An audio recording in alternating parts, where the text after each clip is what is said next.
Good morning everyone. So today we are going to discuss the tutorial sheet related to chapter 8 graph coloring. So the first question asks to compute the chromatic number of this graph. If you try it by yourself then it comes out to be 4, but we need a justification that why it is 4. Now you can observe that on the exterior there is a cycle of length 5. It means 3 colors are required for the exterior face. Now again there are these 5 vertices. We can say that they are forming the inner cycle, and the same 3 colors can be used, please do try by yourself, for this inner cycle whose length is 5, but the middle vertex is adjacent to all these 5 vertex. It means we need a new color for the middle vertex, and therefore at least 4 colors are required, and this is why the chromatic number is 4, which is shown here. The next is we need to find the edge chromatic number for this graph. Now from the Wiging theorem, its degree is 4, so edge chromatic number can either be 4 or 5. So if we can find a edge coloring with 4 colors, then we are done. So this is the edge coloring with 4 colors, and therefore the edge chromatic number is 4. The next question says that consider a graph with chromatic number at least 3. Now we need to prove or disprove G contains K3 as a minor. So first think that what does it mean to be K3 as a minor.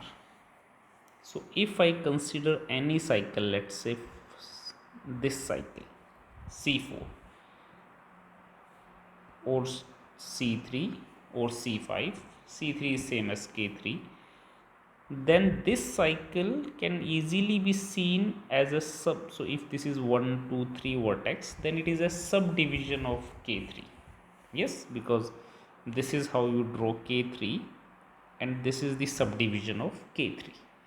Similarly, if you see this one, so let's say 1 2 3, so it could again be seen as a subdivision of K3, where you are introducing 2 vertices on the same edge, or there are many other possibilities.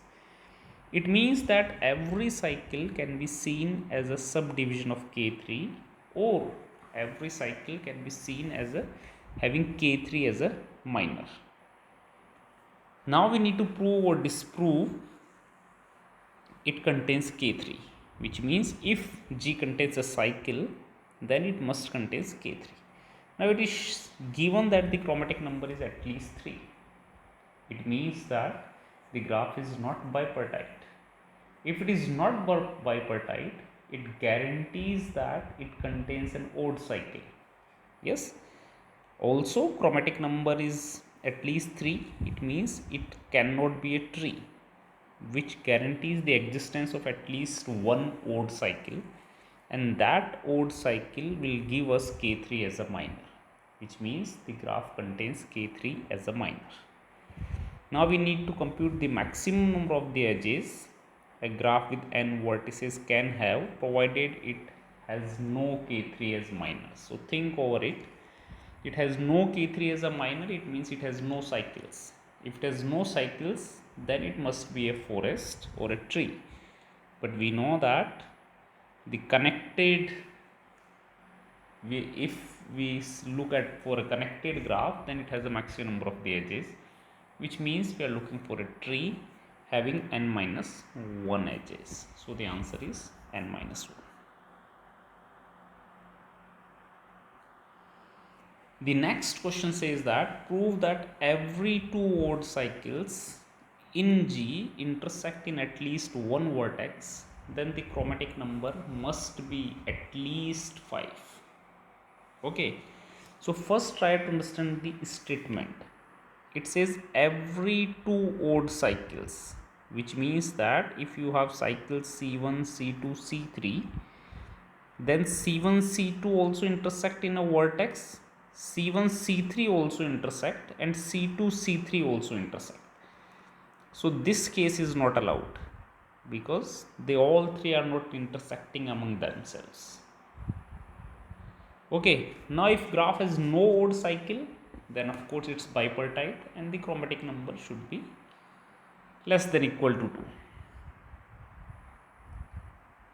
And if it has an odd cycle, so let C be an odd cycle, then you can think of the graph G minus C. Now what you do is that when you are thinking of G minus C, it means that this is something the case, like they are intersecting at a vertex, and when you delete C, you are also deleting this vertex. So when you are deleting this vertex, then the remaining graph would not have, there could be a cycle of length 4, but the remaining graph G minus C has no odd cycles, because all odd cycles are intersecting at a point. So when you delete one of the cycle, which means you delete all of its edges and vertices, then the remaining graph has no odd cycle, which means the remaining graph is bipartite.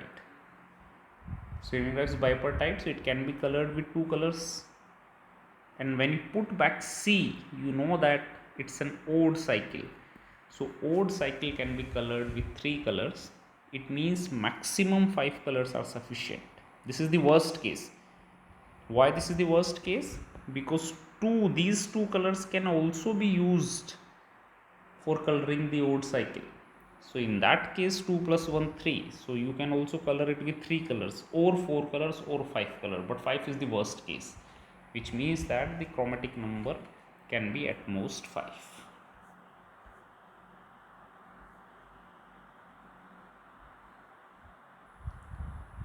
The next one is, this is comparatively difficult question. So it says that G is a graph with n vertices and m edges where n is odd.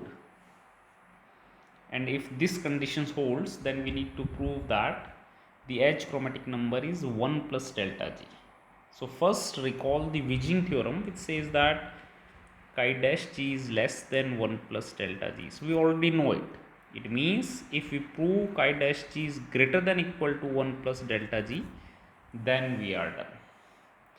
So to begin with, a very important observation is that in any edge coloring, no more than n minus 1 by 2 edges, where n is odd here, no more than n minus 1 by 2 edges can have same color. This is very important observation. Try to think that why it holds. Let's say you consider C5, very simple observation, because there can be many more edges, but let's consider C5. Now whenever you need to color an edge, let's say this is edge E and you color it edge 1, then it has two endpoints, and these two endpoints are covering one endpoint which cannot be have the same color. So it means that if you color 1 here, then after that color 1 can be used here or here, but it cannot be used here. So out of 5 minus 4 by 2, only 2 can have the same color. Yes, since n is odd.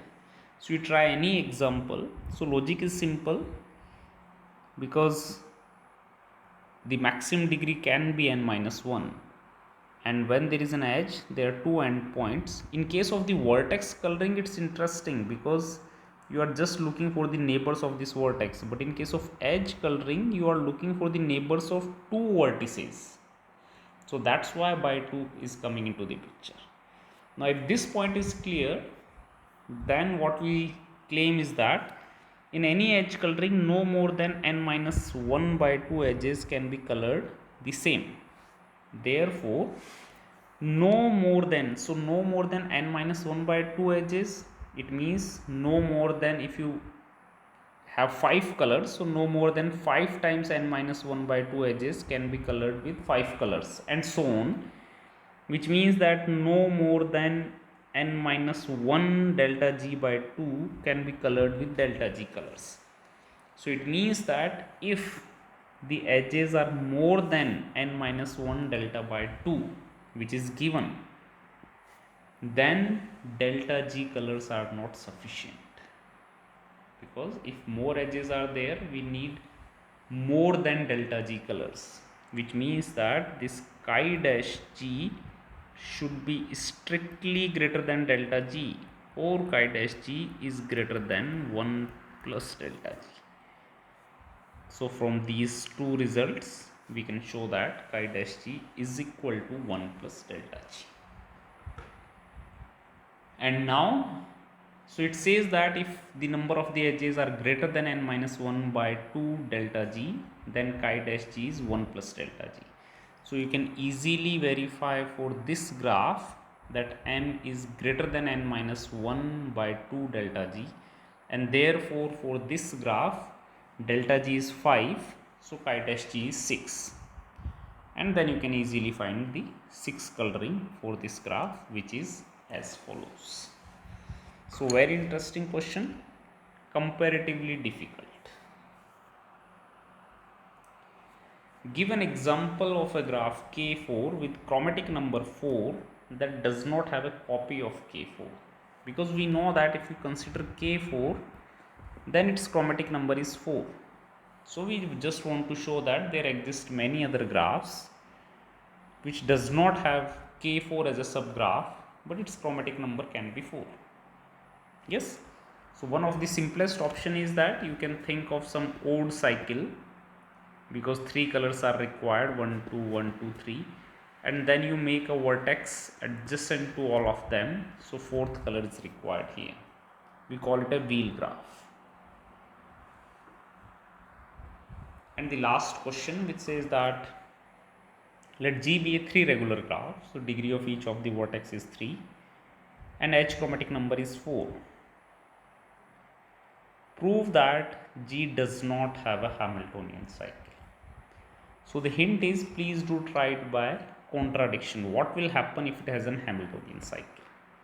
Yes, the first observation is, if it is a Hamiltonian cycle, so the cycle length would be odd or even. This is the first thing we need to find out. Now it's 3 regular. So 3 regular means that by degree sum formula, if n is odd, then the degree sum comes out to be odd. It means that n must be even here. Now n must be even, it means the Hamiltonian cycle should be of even length. Let's say it is of length 6 or 8 or 10, you can try anything. So if it is if the graph is Hamiltonian, it has a Hamiltonian cycle which is passing through all the vertices, and n is even here. Now it's 3 regular. So if you have to make this cycle 3 regular, the only choice is you make any 2 vertices adjacent to each other. Remember that there cannot be the possibility to have 2 edges incidenting on the same vertex, because in that case it would not be 3 regular. Now if these edges which need to be added to make 3 regular are incidenting at different endpoints, it means these edges are non-adjacent among themselves. This is the most important observation. All these edges which we are adding to make the graph 3 regular would always be non-adjacent, and since they are non-adjacent, you can give the same color to all of them. So 2 colors are required for the exterior cycle, and only 1 color is required for all other edges. So it means only 3 colors are required, which means the H chromatic number is 3, but it is given that the H chromatic number is 4, which is a contradiction. So we started with a contradiction and end up with a contradiction. This proves the required result. So thank you very much. The chapter ends here.